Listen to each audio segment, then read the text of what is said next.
Start करते हैं psychology and sports का सेकंड पार्ट इसका। ये पहले वाले पार्ट में हम लोगों ने साइकोलॉजी क्या होती है, पर्सनैलिटी क्या होती है, उसके टाइप्स क्या होते हैं उसके बारे में पढ़ लिया। अब बात आती है मोटिवेशंस की, एक्सरसाइज अवेयरनेस की, एग्रेशन की और साइकोलॉजिकल एट्रीब्यूट्स इन स्पोर्ट्स की। ठीक है, ये हमारे पास 4 टॉपिक है, बाकी इनके पार्ट्स। पहली बात आती है मोटिवेशन की। क्या होता है motivation? The process to inner urge or force to achieve their respective goals। वो माध्यम जिसके कारण से आप क्या करते हैं, अंदर से आपके फोर्स उत्पन्न हो जाती है या अंदर से एक इच्छा जागती है अपने टारगेट को अचीव करने की। ठीक है, आपको वो प्रेशर क्रिएट कर दिया जाए अंदर से किसी भी माध्यम से, जिससे कि आप अपने टारगेट को अचीव करने के लिए फोकस हो जाओ। ठीक है, उसको हम मोटिवेशन कहते हैं। मोटिवेशन के 2 टाइप है, एक है इंट्रिंसिक और एक्सट्रिंसिक। इंट्रिंसिक का मतलब इंटरनल होता है, एक्सट्रिंसिक का मतलब एक्सटर्नल होता है। इंटरनल मोटिवेशन, एक्सटर्नल मोटिवेशन क्या होता है? ये इंटरनल मोटिवेशन हो गया कि आपको मोटिवेशन मिल रहा है अपने आप से, अंदर से आप अपने आप को मोटिवेट कर रहे हैं। और एक्सटर्नल में है कि बाह्य सोर्स से आप जो है किसी आउटर सोर्स के कारण क्या है आपके अंदर में मोटिवेशन जाग रहा है। अब देखो यहाँ ध्यान रखने की बात है, जो इंट्रिंसिक होता है, इंटरनल होता है, ये होता है लॉन्ग टर्म, ये होता है लॉन्ग टर्म। ठीक है, और ये होता है शॉर्ट टर्म। क्यों होता है शॉर्ट टर्म? क्योंकि जब वो साधन खत्म हो जाएगा तो मोटिवेशन भी गिर जाएगा। लेकिन अगर इंटरनल मोटिवेशन आ गया तो वो आपको लंबे समय तक के लिए आपको अंदर रहेगा। ठीक है, हमने इंटरनल एक्सटर्नल पढ़ा, तो इसमें टेक्निक्स क्या है? Goal setting. ठीक है, अपना एक गोल सेट करो, rewards, verbal comment, motivational music, chants by spectators. Coaches के द्वारा कहे गए शब्द वो भी मोटिवेट करता है। मोटिवेशनल म्यूजिक सुनकर के अंदर से एक मोटिवेशन आता है। कोई मोटिवेशनल मूवी देख लिया आपने आज एक मूवी देखी और मन कर गया कि हाँ मैं भी कल से जो सुबह इतने बजे उठा करूंगा, ऐसे एक्सरसाइज करूंगा, ऐसे पढ़ूंगा, वो मोटिवेशन आता है। लेकिन वो क्या है? वो एक्सटर्नल सोर्स से आया, एक्सटर्नल सोर्स से आया ना, तो वो मूवी देखा जब तक आपने, तब तक तो आपके अंदर में वो मोटिवेशन था। लेकिन थोड़ी देर बाद क्या हुआ कि मूवी दूसरी और वो कहानी भी हमारी दूसरी हो गई। ठीक है, तो ऐसे ये शॉर्ट टर्म के स्पैन से हो जाता है। लेकिन अगर लॉन्ग टर्म, जैसे गोल सेटिंग करी आपने गोल सेट किया, छोटे छोटे गोल्स, उस बड़े गोल को अचीव करने के लिए छोटे छोटे गोल्स बनाए, तो उन गोल्स को जब आप अचीव करते हो तो अंदर से एक मोटिवेशन आने लगता है कि हाँ मैं अच्छा कर सकता हूँ, मैं और अच्छा करूंगा। अपने आप से आप बातें करते हो, अपने दिमाग में एक इमेजिनरी बनाते हो, तो वो सारी चीजें जो है ना आपको मोटिवेट कर देती है, बूस्ट अप कर देती है। ठीक है, तो वो लंबे समय तक रहती है, लॉन्ग टर्म रहती है। ठीक है, टेक्निक्स ऑफ मोटिवेशन हो गया हमारा। फिर आता है हमारे पास एक्सरसाइज अवेयरनेस। क्या होता है exercise awareness? extent to which a person act in accordance with the advised exercise।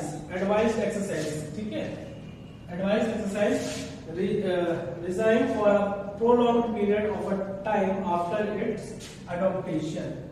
prolonged period of time after its adaptation। जब आपने एक्सरसाइज को अडॉप्ट कर लिया किसी के कहने के तरीके से, भाई आपके दोस्त ने कहा कि भाई कल से एक्सरसाइज करने चलेंगे, ठीक है, और आपने उसके साथ सुबह उठ करके एक्सरसाइज करना शुरू किया, और जब ये बॉडी आपकी एक्सेप्ट कर लेगी, इसको अडॉप्ट कर लेगी लंबे समय तक, ठीक है, क्या होगा? शुरुआत के कुछ समय तो आपको ये एक्सरसाइज जो है वो सूट नहीं करेगी, दर्द करेगा शरीर में, कभी मन नहीं करेगा। लेकिन अगर आपने इस चीज को एक्सेप्ट कर लिया, बॉडी के अंदर में अडॉप्ट कर लिया, तो आप लंबे समय तक एक्सरसाइजेस को फॉलो करेंगे। और अगर ऐसा करेंगे तो क्या होगा? इसके बेनिफिट क्या होंगे? आपकी बॉडी जो है वो हेल्दी हो जाएगी, आपका फिजिकल फिटनेस जो है वो बढ़िया होगा, आपका मूड जो है वो अच्छा रहा करेगा, आपके अंदर में एनर्जी जो है वो बढ़ जाया करेगी, आपको अच्छी नींद आएगी, और अच्छी नींद अगर आती है तो दिन भी अच्छा गुजरता है। ठीक है, तो ये एक्सरसाइज करने के बेनिफिट है, यही रीजन है, इन्हीं कारणों के लिए हम एक्सरसाइज करते हैं और इनके बेनिफिट भी यही है, रीजन भी यही है। अब कोई पूछेगा कि भाई एक्सरसाइज करने के कारण क्या है, क्यों करें हम एक्सरसाइज, तो इन्हीं के लिए करेंगे, और जिस चीज के लिए कर रहे हैं उसी से वही लाभ हमें मिल रहा है, वही बेनिफिट है। क्लियर हो गया अब तक? ये सारे कैसे खत्म हो गया, समझ में आ गया? आता है एग्रेशन। एग्रेशन क्या है? एग्रेशन नॉर्मल वर्ड है हमारे पास, जैसे गुस्सा। ठीक है, अब स्पोर्ट्स के अंदर में एग्रेशन का क्या काम है? बहुत काम है, क्योंकि जिसके अंदर एग्रेशन नहीं होगा वो स्पोर्ट्स पर्सन नहीं होगा। ठीक है, एग्रेशन यहाँ पर ये नहीं कि गाली गलौज करना है, लड़ाई झगड़ा करना है। एग्रेशन एक अंदर से एक ऊर्जा होती है किसी के अंदर में कि किसी काम को करने की।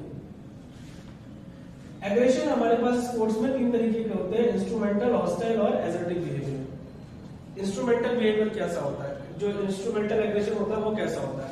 ये एक सोची समझी साजिश नहीं होती।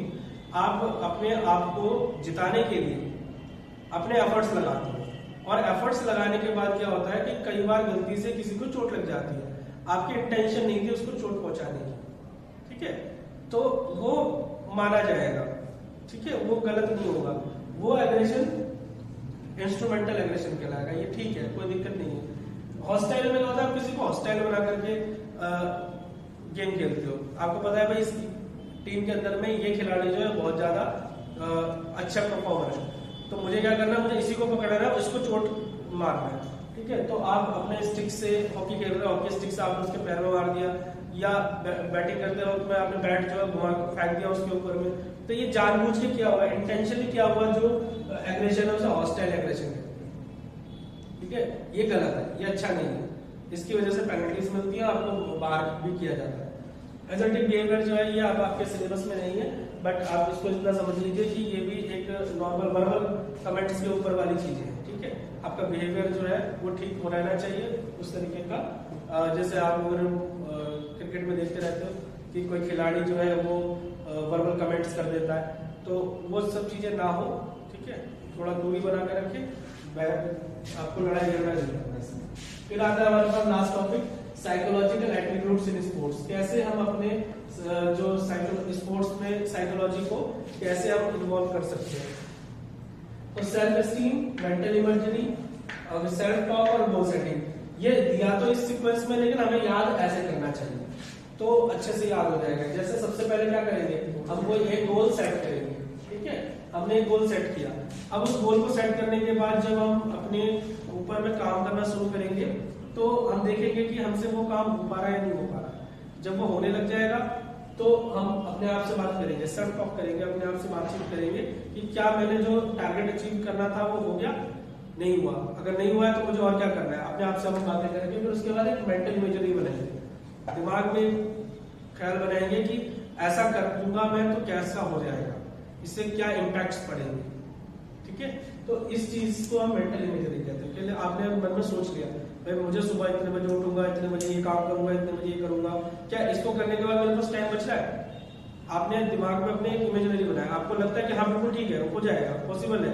आप इसको इम्प्लीमेंट कर लो। उसके बाद जब ये होने लगेगा, आपने गोल सेट किया, वो गोल सेट की आपका कंप्लीट होने लग रहा है, आपको अंदर से मोटिवेशन भी आ रहा है कि आप उसको कंप्लीट कर पा रहे हो, और जो चीज सोच रहे हो वो पॉसिबल भी है, तो आपका सेल्फ स्टीम जो है वो बढ़ जाएगा, ठीक है ना, आपका स्वाभिमान भी बढ़ेगा, कॉन्फिडेंस भी बढ़ेगा, और इससे क्या होगा, आप एक इलाइट पर्सन बनेंगे, आप एक अच्छा स्पोर्ट्स पर्सन बन सकते। क्लियर होगी बात, हमारे चैप्टर जो है चैप्टर 9 फिनिश होगा, ठीक है। कोई भी अगर डाउट हो, कोई क्वेश्चन हो तो आप कमेंट कर सकते हैं।